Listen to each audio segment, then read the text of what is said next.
We share very good and positive relations with Prime Minister Modi. He's a very wise man, and India has been making great strides in its development under his leadership. Recently, Russia के president Putin ने prime minister of India की बहुत तारीफ की है। वो दौर आ गया है कि दूसरी कंट्रीज जो है वो इंडिया से बेनिफिट लेती हैं और उनकी तारीफों के पुल बांधती हैं। कल मैं गई हूँ वहाँ वाघा बॉर्डर पे, भारत की साइड पे सीट्स भरी हुई थी, बेतहाशा लोग थे, हमारी तरफ बहुत कम लोग थे।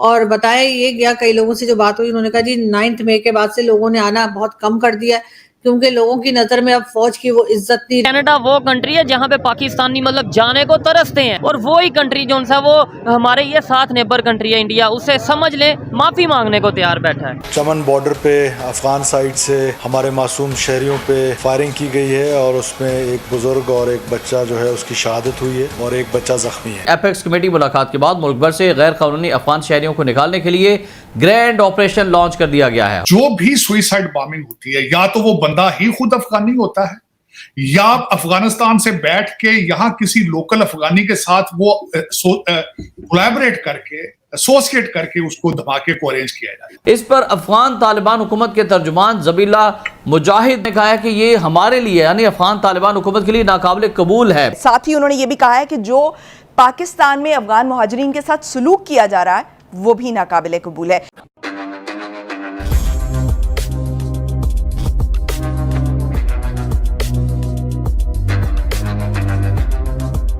नमस्कार दोस्तों रिसेंटली रूस के प्रेसिडेंट व्लादिमीर पुतिन ने एक कॉन्फ्रेंस में बात करते हुए भारत और हमारे प्रधानमंत्री मोदी जी की तारीफ की है। उन्होंने कहा है कि मोदी जी एक वाइस पर्सन हैं जिनके नेतृत्व में भारत और रूस के रिलेशनशिप दिन पर दिन और ज़्यादा स्ट्रॉन्ग होती जा रही है और दोनों देश एक दूसरे को हेल्प भी कर रहे हैं। और इसके साथ साथ उन्होंने ये भी कहा कि मोदी जी के नेतृत्व में भारत नई नई ऊंचाइयों को छूता जा रहा है। और दोस्तों दूसरी तरफ पाकिस्तान का एक ब्रदर मुल्क अफगानिस्तान पाकिस्तान के बीच में एक वॉर लाइक सिचुएशन बन चुकी है, जहां पाकिस्तान ने फैसला कर लिया है कि जो भी इलीगल अफगानी पाकिस्तान में रहते हैं उन्हें वापस अफगानिस्तान भेज दिया जाएगा, पाकिस्तान से निकाल दिया जाएगा। लेकिन दोस्तों इस पर तालिबान के एक मिनिस्टर ने पाकिस्तान को वार्निंग देते हुए कहा है कि अगर पाकिस्तान इस तरह का कोई भी हरकत करता है तो इसके नतीजे उन्हें अफगानिस्तान जरूर बताएगा और वे पाकिस्तान के इस डिसीजन को एक्सेप्ट नहीं करते हैं। तो चलिए इसी पर आगे पाकिस्तानी मीडिया का रिएक्शन देखते हैं। अफगानिस्तान की तरफ से बहुत टेंशन है। आज भी अभी थोड़ी देर पहले जब मैं आपसे बात कर रही हूँ चमन बॉर्डर पे फायरिंग हुई है, 2 लोगों की जानें भी गई हैं। अफगानिस्तान के लोग जो यहाँ पे इलीगल रह रहे हैं उनको कहा गया है कि वो छोड़कर चले जाएं और 40 साल से रह रहे हैं, अब एकदम से कैसे निकालेंगे कुछ समझ नहीं आ रही। लेकिन टेंशन बढ़ गई है क्योंकि अफगानिस्तान की तरफ से भी स्टेटमेंट आ चुका है और उन्होंने पाकिस्तान को थोड़ा सब्र करने के लिए और थोड़ा आहिस्ता चलने की एडवाइस की है। किस तरह देख रहे सर आप इस सिचुएशन को? आरजू इसकी देखें, 1 नवंबर का टाइम दिया गया है कि नवंबर से पहले आप चले जाएं। और आज अगर बीबीसी के आप जाएं वेबसाइट के ऊपर, उन्होंने तस्वीरें भी लगाई हैं कि लोग वापस जा भी रहे हैं। और दूसरा, कल मैंने अफगानिस्तान की आर्यन न्यूज है उस पर जाके मैंने देखा, उन्होंने कहा कि पाकिस्तान ने 800 अफगान महाजरीन को अरेस्ट कर लिया है। और दूसरा जो अगले दिन, लेकिन इसमें देखना ये चाहिए, हमारी एजेंसियों की भी रिसेंट रिपोर्टें हैं, हमारी रिसेंट इसके ऊपर लोगों ने आर्टिकल भी लिखे हैं। यहाँ पे इस वक्त अगर देखा जाए जो भी सुइसाइड बॉम्बिंग होती है, या तो वो बंदा ही खुद अफगानी होता है या अफगानिस्तान से बैठ के यहाँ किसी लोकल अफगानी के साथ वो कोलैबोरेट करके एसोसिएट करके उसको धमाके को अरेंज किया जाता है। या तो फिर ये अगर अफगान तालिबान को अगर ये कहते हैं स्लो करें तो अपना होमवर्क भी तो करें ना, फिर रोकें इन चीजों को, रोकते भी नहीं है।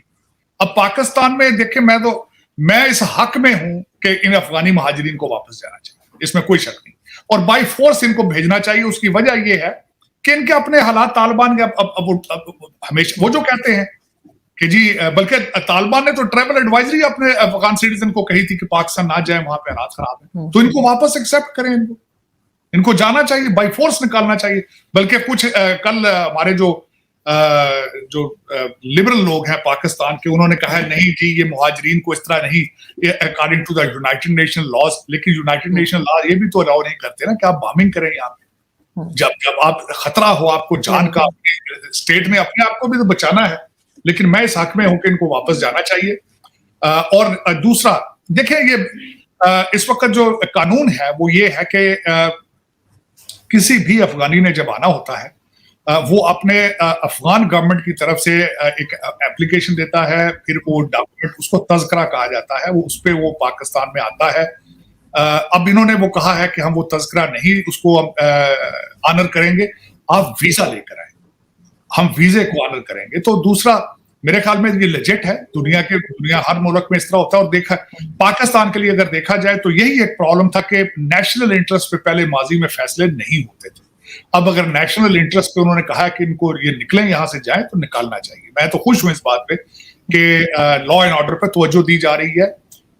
ना सिर्फ हमारे जो फेडरल इंटीरियर मिनिस्टर उन्होंने कहा है, बल्कि बलूचिस्तान के जो चीफ मिनिस्टर हैं और जो बलूचिस्तान के जो इंटीरियर मिनिस्टर हैं उन्होंने भी कहा है कि ये जो गैर मुल्की हैं इनको वापस जाना चाहिए। एपेक्स कमेटी मुलाकात के बाद मुल्क भर से गैर कानूनी अफगान शहरियों को निकालने के लिए ग्रैंड ऑपरेशन लॉन्च कर दिया गया है। हुकूमत पंजाब ने भी जाली शनाख्ती कार्ड फौरी तौर पर ब्लॉक करने और गैर कानूनी अफगानों का डेटा मुरतब करने का टास्क पुलिस को सौंप दिया है। सिंध में भी गैर कानूनी तारकीन वतन के खिलाफ ऑपरेशन शुरू कर दिया गया है, क्योंकि गुज़श्ता रोज़ 3 अक्टूबर को आर्मी चीफ की मौजूदगी में निगरान वज़ीर आज़म अनवारुल हक काकड़ की ज़ेर सदारत एपेक्स कमेटी के इजलास में अहम फैसले किए गए थे, जिनमें अफगान शहरियों समेत तमाम गैर मुल्की तारकीन वतन को मुल्क छोड़ने का हुक्म भी शामिल था।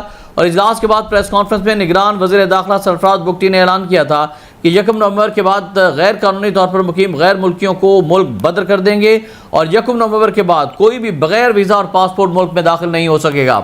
पाकिस्तान में तकरीबन 1.73 मिलियन अफगान शहरियों के पास रहने के लिए कोई कानूनी दस्तावेज़ात नहीं। मजमूई तौर पर 4.4 मिलियन अफगान मुहाजिरीन पाकिस्तान में रहते हैं। इस पर अफगान तालिबान हुकूमत के तर्जुमान ज़बीला मुजाहिद ने, जो हुकूमत पाकिस्तान ने फैसला किया है कि अफगानों को निकाल दिया जाएगा, गैर कानूनी अफगानों को, इस पर पाकिस्तान में अफगान मुहाजिरीन के साथ जारी सलूक को उन्होंने कहा है कि ये हमारे लिए यानी अफगान तालिबान हुकूमत के लिए नाकाबिल कबूल है।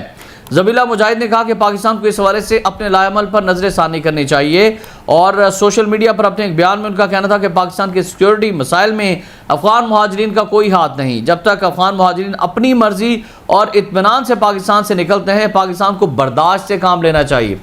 उधर नाज़रीन, अफगानिस्तान से मुसलसल दहशतगर्दी हो रही है। सिक्योरिटी फोर्सेज ने KPK ज़िला टांग में ऑपरेशन किया है, 10 दहशतगर्दों को हलाक किया गया है और DI खान थाने पर भी आज बड़ा हमला हुआ है। दूसरी जानिब पाकिस्तान में होने वाली हालिया दहशतगर्दी में अफगान दहशतगर्दों के मुलविस होने की तस्दीक हुई है और अफगान दहशतगर्द पाकिस्तान में अरसे से गैर कानूनी सरगर्मी में मुलविस हैं। खबरगाम के इस प्लेटफॉर्म पर जवाद और अमान साहब के तवज्जो से हम बारहा आपको इस हवाले से अपडेट करते रहे हैं और एक्सक्लूसिव स्टोरीज आप तक पहुंचाते रहे हैं और मुल्क में हालिया दहशतगर्दी के वाक़यात में भी अफगान दहशतगर्दों का हाथ होने की तस्दीक हो गई है। और चंद महीनों में पाकिस्तान में होने वाले 24 खुदकुश हमलों में से जो हमलावर मुलविस थे, 24 खुदकुश हमलावरों में से 14 का ताल्लुक अफगानिस्तान से था, अफगानी थे।